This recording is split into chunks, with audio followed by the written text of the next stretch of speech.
Aujourd'hui, je vais vous parler de capitaliser sur le mouvement de décarbonisation. On voit que les acteurs de la politique, du monde des affaires veulent de plus en plus faire leur effort pour décarboner l'économie. Puis souvent, les investisseurs, le premier réflexe qu'ils vont me dire quand ils veulent toucher à ce volet-là, ils vont aller ils vont toucher au secteur de l'innovation. Investir dans des sociétés qui sont des fabricants de véhicules électriques, toucher aussi au niveau de l'énergie renouvelable. Puis ça, c'est d'excellentes idées. Le but du vidéo aussi, j'essaie de condenser ça au maximum, simplement pour lancer des lignes, plein d'idées pour vous dire, pour faire passer le message, de peut-être prendre un pas de recul, puis regarder comment on peut justement investir sur cette thématique-là, autant dans des secteurs d'innovation que des secteurs traditionnels, parce que les ramifications de ces initiatives-là vont se faire à plusieurs niveaux.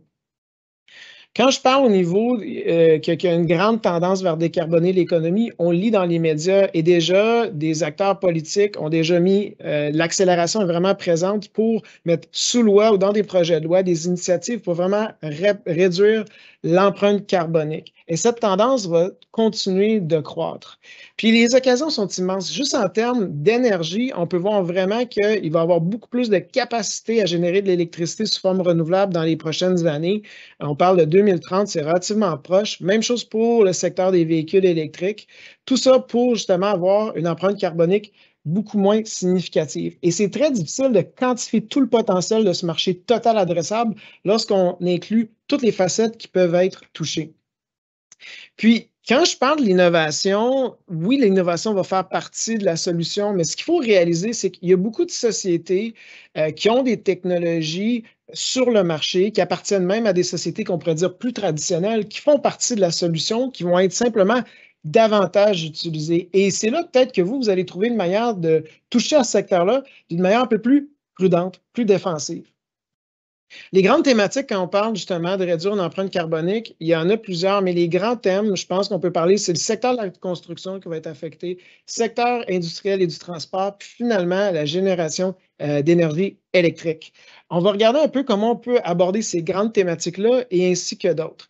Par exemple, si vous voulez réduire, si vous voulez profiter, capitaliser sur la grande tendance de réduction d'empreinte carbonique dans le secteur du transport, souvent les gens, qu'est-ce qu'ils vont mentionner? Bien, ils vont investir dans une société comme Tesla. Et oui, Tesla fait partie de l'équation. Il y a de plus en plus de sociétés électriques qui innovent et ont pris les devants.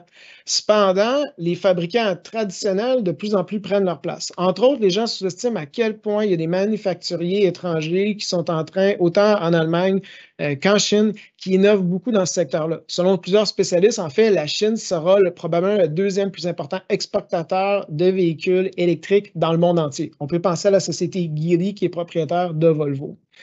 Mais aujourd'hui, si on regarde des fabricants de véhicules traditionnels, ils se transigent quand même à des prix assez raisonnables. Et ça vaut la peine quand même de regarder ce secteur-là parce qu'on voit vraiment une accélération dans des initiatives de véhicules électriques. Et évidemment, on ne va pas juste électrifier les véhicules, on va parler de camions lourds, de véhicules récréatifs. Donc, on peut toucher différents angles.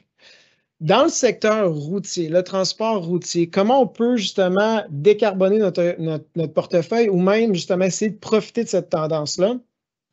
Bien, il faut réaliser qu'il y a plusieurs sociétés, par exemple, dans le secteur de l'alimentation, qui ont une flotte de camions dont ils sont propriétaires. Et souvent, ces gens-là, le monde l'ignore, mais ils vont contracter justement la gestion de ce parc-là à des sociétés externes qui sont, entre autres, inscrites en bourse. Il existe même une compagnie canadienne qui se spécialise dans ce créneau-là. Et de plus en plus, ces compagnies-là vont vouloir réduire leur empreinte carbonique, mais qu'est-ce qu'ils vont faire? Ils vont payer davantage pour avoir plus de consultations pour dire comment on va décliner ça dans le temps. Puis décarboner un parc de véhicules routiers, ça peut se faire de différentes manières. Ça peut instaurer des outils technologiques avec l'analyse de données qui va s'assurer qu'on utilise mieux nos ressources actuelles, qu'il y a moins de déplacements inutiles, puis s'assurer que les employés ont les bons comportements.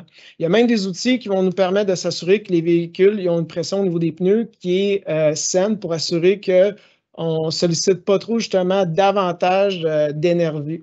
Même chose au niveau de la modification de la flotte de camions actuelle. Il y a des sociétés qui vont faire de la fabrication, ils vont donner de la consultation pour améliorer l'aérodynamisme des camions.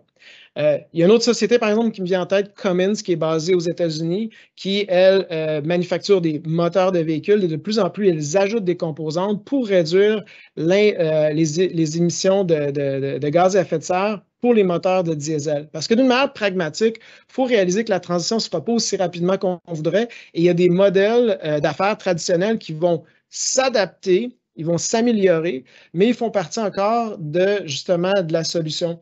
Donc, un investisseur peut dire, ben moi, je vais investir dans une société qui fabrique des camions électriques, mais il y a plein de manières qu'on peut pousser la réflexion pour toucher cette thématique-là de manière différente. Puis ça touche tout type de transport. Le transport maritime doit faire partie de la solution. Donc, on peut miser sur des sociétés qui fabriquent des navires qui font partie de la solution, mais aussi des transporteurs qui ont une meilleure gestion de déplacement et qui utilisent des outils.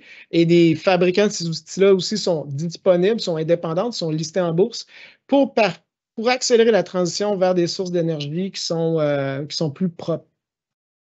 Le transport ferroviaire aussi a une empreinte carbonique moins élevée. Donc, certains transporteurs vont être avantagés et ce qu'on voit actuellement au sein des équipes de direction de ces compagnies-là, ils voient l'opportunité. De plus en plus, on va voir justement un élargissement des voies d'accès.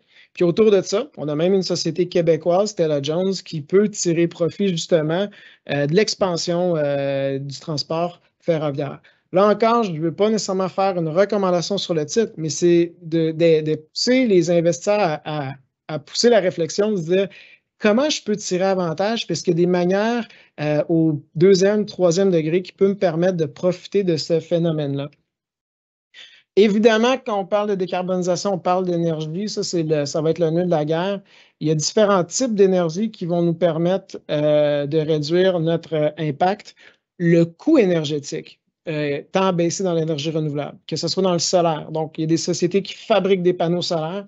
La Chine, là encore, est un grand leader, mais on voit vraiment que les États-Unis mettent l'accent. Cette année, les États-Unis vont fabriquer 4 fois plus de panneaux solaires qu'ils le faisaient il y a 2 ans. Et autour de ça, il y a des sociétés comme Enphase Energy qui ont des systèmes qui permettent non seulement de capter pour une résidence l'énergie solaire, mais de la stocker dans des batteries et l'utiliser aussi pour des prises de véhicules électriques. Donc, c'est une manière justement de toucher cette thématique-là d'un côté d'innovation. Il y a aussi des sociétés qui sont des grands gestionnaires de parcs éoliens. Donc, c'est des développeurs, mais aussi font la gestion de parcs éoliens. Puis évidemment, certaines sociétés-là sont des services publics. Et il y a même des sociétés de services publics qui ont des centrales électriques où l'énergie est tirée à partir du charbon, qui convertit, par exemple, au gaz naturel. Et elles aussi, à leur manière, tranquillement, favorisent les réductions de gaz carbonique. L'énergie nucléaire peut faire partie de votre stratégie. Et encore, comme je parlais tout à l'heure, le gaz naturel, j'ai donné un exemple, mais dans mon vidéo la semaine dernière, je parlais justement qu'en Asie, on pense que plus de 50 de l'électricité va être consommée en Asie dans les prochaines années. Et actuellement, le charbon est très utilisé. L'exportation de gaz naturel vers l'Asie va vraiment être intéressant. Puis il faut se rappeler aussi que l'énergie éolienne solaire, bien, il peut avoir certaines pannes. Puis le gaz naturel pourrait être quand même une stratégie pour assurer une stabilité dans le power grid, qu'on dit en anglais, pour s'assurer que tout le monde, même dans les pays développés, on a accès à une énergie qui est constante. On peut investir dans le secteur de l'hydroélectricité. Évidemment, on parle aussi des batteries et de sociétés, par exemple des raffineurs, qui vont prendre des initiatives pour le biodiesel, le diesel non renouvelable et l'hydrogène. Donc, quand on regarde juste au niveau de l'énergie, les options, on peut voir que sur une stratégie au niveau du risque, on peut aller vraiment vers l'innovation, tout comme on peut trouver des sociétés plus traditionnelles qui profitent justement de cette occasion-là pour participer à l'amélioration. Et il y a des profits à travers toute cette courbe-là de risque pour chacun d'entre nous. L'efficacité énergétique, ça va se faire aussi dans la construction et dans nos maisons. Donc, au fur et à mesure, par exemple, que les pays émergents, les gens atteignent la classe moyenne, un des premiers achats qu'ils vont faire, c'est de la climatisation. Et il y a des sociétés inscrites en bourse aux États-Unis qui, de plus en plus, ont des systèmes de climatisation qui exportent dans les pays émergents, qui ont un usage énergétique moins élevé que les anciens modèles. Il y a des sociétés aussi très traditionnelles dans le secteur du traitement d'eau qui amènent des innovations.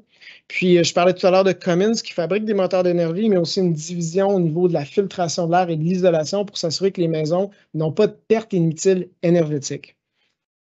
Et souvent, on regarde les sociétés de pétrole et gaz, autant aux États-Unis qu'au Canada, ils font partie du problème, mais on peut voir, par exemple, avec des initiatives comme Entropy, qui a été lancée par Brookfield Asset Management, puis des sociétés pétrolières canadiennes, pour s'assurer qu'il y a une capture du CO2 pour rendre justement l'extraction avec un objectif d'un impact qui est beaucoup moins élevé. Dans le secteur de la construction, on parle de plus en plus aussi de l'usage de matériaux comme du bois. Là encore, si vous regardez les producteurs forestiers, les titres se transigent à des prix relativement intéressants. Ça peut valoir la peine de regarder ce secteur-là parce que de plus en plus, on veut utiliser moins d'acier, moins de béton là, dans des constructions pour assurer une empreinte carbonique moins élevée. Et autour de ça, dans la construction, entre autres, il y a de la livraison, il y a le secteur du transport et on doit avoir une meilleure optimisation dans le secteur du transport encore pour la livraison pour assurer de réduire l'empreinte carbonique. Un dernier thème qui me vient à l'esprit, parce qu'on a vu l'année dernière avec la guerre en Ukraine, on parle beaucoup de plus en plus de sécurité alimentaire, mais là encore, il y a des sociétés traditionnelles comme John Deere qui ont vraiment des initiatives technologiques pour s'assurer que l'agriculture se fait de manière précise, puis qu'on optimise l'utilisation de manière sécuritaire des actifs que des grandes sociétés agricoles possèdent.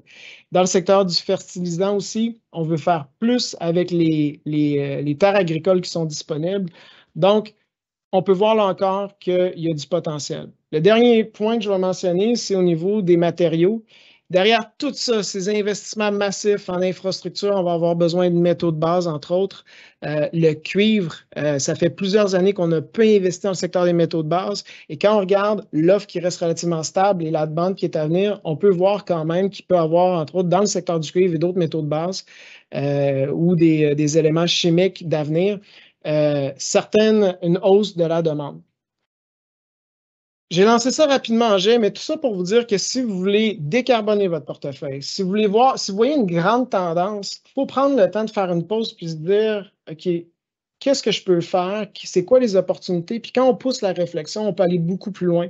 Puis vidéo, j'aurais pu le faire encore plus détaillé, plus long, mais vous pouvez voir que dans votre portefeuille actuel, dans votre stratégie, est-ce que vous avez pris en compte cet aspect-là de l'avenir, de décarboner l'économie, parce que vous pensez que votre portefeuille est bien aligné. Maintenant, comment vous pouvez le faire? Il y a plein d'options. Vous pouvez aller avec des FNB qui vont suivre des grands indices. Vous pouvez choisir des FNB ou des fonds mutuels à faible coût qui ont des gestionnaires actifs, qui ont une expertise nichée dans certains secteurs que vous voulez viser. Puis finalement, évidemment, il y a des sociétés inscrites en bourse. Puis pour les clients mieux nantis, il y a des opportunités aussi dans le niveau des placements privés.